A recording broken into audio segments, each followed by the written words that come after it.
আসসালামু আলাইকুম রহমতুল্লাহ।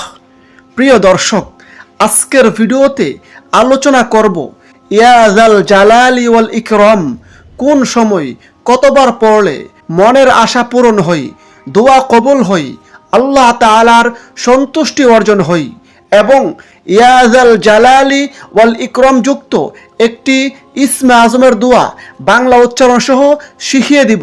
সেই সাথে তার গুরুত্ব ও ফজিলত সম্পর্কে আলোচনা করব ইনশাআল্লাহ। সুতরাং গুরুত্বপূর্ণ ভিডিওটি না টেনে সম্পূর্ণ দেখুন এবং উপকারী মনে হলে প্রিয়জনের কাছে বেশি পরিমাণে শেয়ার করুন, যেন তারাও জানতে পারে এবং আমল করতে পারে।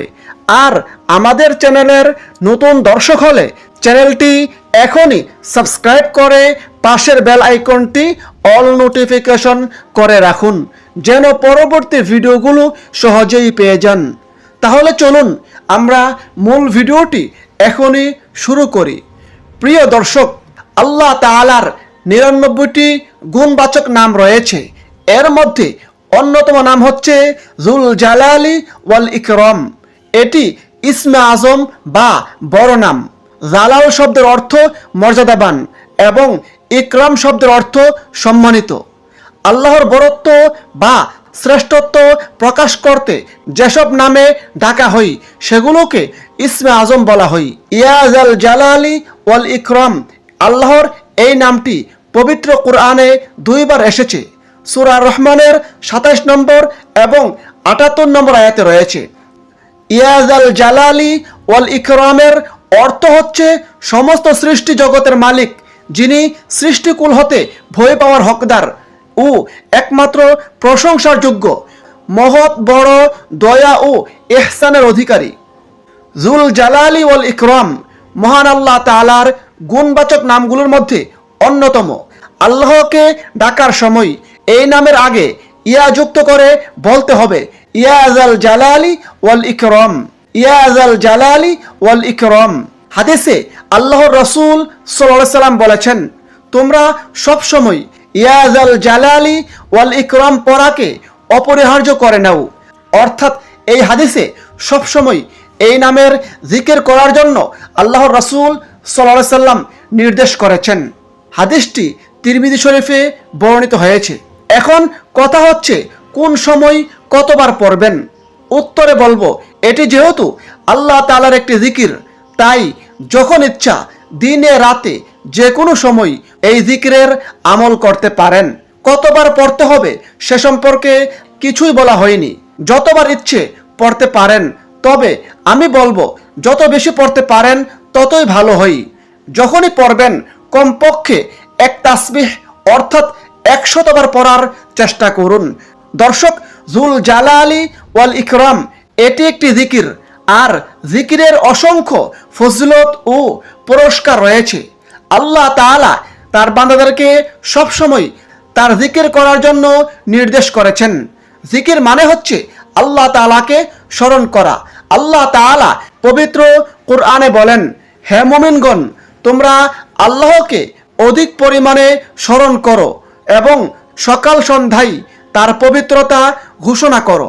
সূরা আহজাব আয়াত ৪১-৪২।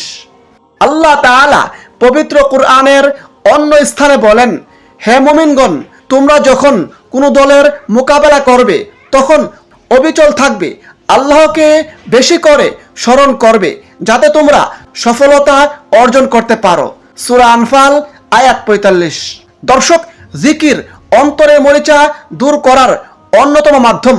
শয়তান মানুষকে পাপ কাজে লিপ্ত করে, আর পাপের কারণে মানুষের অন্তরে মরিচা পড়ে। এই মরিচা দূরীভূত হয় আল্লাহ তাআলার জিকিরের মাধ্যমে।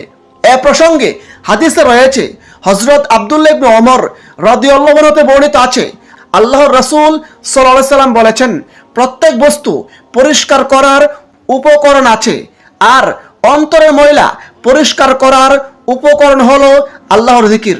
সুবহানাল্লাহ। জিকিরকে বলা হয় সব ইবাদতের রূহ। যারা আল্লাহর স্মরণ থেকে গাফেল থাকে, অর্থাৎ যারা আল্লাহর জিকির থেকে বিমুখ থাকে, তাদেরকে মৃত ব্যক্তির সঙ্গে তুলনা করেছেন স্বয়ং আল্লাহর রাসূল সাল্লাল্লাহু আলাইহি সাল্লাম।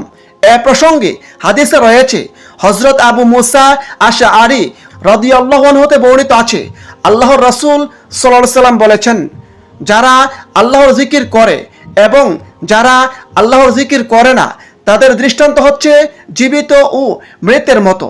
অর্থাৎ যারা জিকির করে তারা জীবিত এবং যারা আল্লাহর জিকির করে না তারা মৃত। সহিহ বুখারী হাদিস নম্বর 6407। পবিত্র কুরআনে জিকির থেকে বিমুখ ব্যক্তি সম্পর্কে বলা হয়েছে, আল্লাহ তাআলা বলেন, যে ব্যক্তি আমার স্মরণে বিমুখ থাকবে অবশ্যই তার জীবন যাপন হবে সংকুচিত, আর তাকে কিয়ামতের দিন উঠাবো অন্ধ করে। সূরা তাহা আয়াত 124। দর্শক, কুরআন হাদিসে অনেক জিকির রয়েছে, তার মধ্যে অন্যতম হচ্ছে জুল জালালি ওয়াল ইকরাম অথবা ইয়া যাল জালালি ওয়াল ইকরাম। আল্লাহ তাআলার গুণবাচক নামের জিকির করার জন্য পবিত্র কুরআন এবং হাদিসে বলা হয়েছে। এ প্রসঙ্গে পবিত্র কুরআনে আল্লাহ তাআলা বলেন, আর আল্লাহর সুন্দর সুন্দর নাম রয়েছে, তোমরা তাকে সেসব নামে ডাকবে। যারা তার নাম বিকৃত করে তাদেরকে বর্জন করবে, তাদের কৃতকর্মের ফল তাদেরকে দেওয়া হবে। সূরা আরাফ আয়াত 180।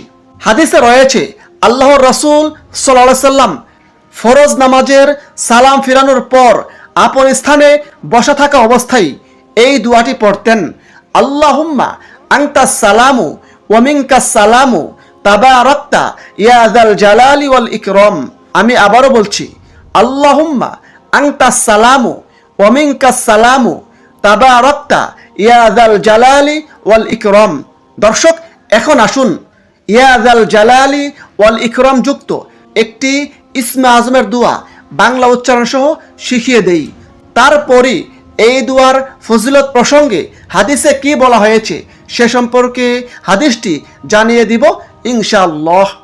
ইসমে আজমের দোয়াটি হচ্ছে, আল্লাহুম্মা ইন্নী আসআলুকা বিআন্না লাকাল হামদু লা ইলাহা ইল্লা আনতাল মান্নানু বাদিউস সামাওয়াতি ওয়াল আরদি ইয়া যাল জালালি ওয়াল ইকরাম ইয়া হাইয়্যু ইয়া কাইয়্যুম।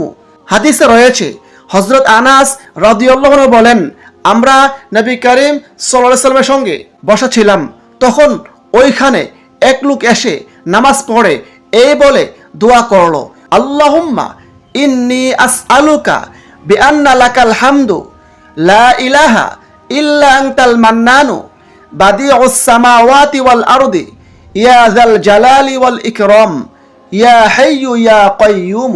তখন আল্লাহর রাসূল সাল্লাল্লাহু আলাইহি সাল্লাম বললেন, তুমি আল্লাহর দরবারে ইসমে আজমের মাধ্যমে দোয়া করেছো, যে নামে ডাকলে মহান আল্লাহ তাআলা সাড়া দেন এবং যে নামে তার কাছে কোনো কিছু প্রার্থনা করলে তিনি তা দান করেন। সুবহানাল্লাহ। হাদিসটি তিরমিজি শরীফে বর্ণিত হয়েছে, হাদিস নম্বর 3544।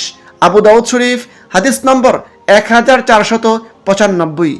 দর্শক, আমি আশা করি ভিডিওটি ভালো লেগেছে, আর ভালো লাগলে অবশ্যই লাইক করুন, কমেন্ট করুন এবং প্রিয়জনের কাছে বেশি পরিমাণে শেয়ার করুন। চ্যানেলে নতুন হলে চ্যানেলটি সাবস্ক্রাইব করে রাখুন।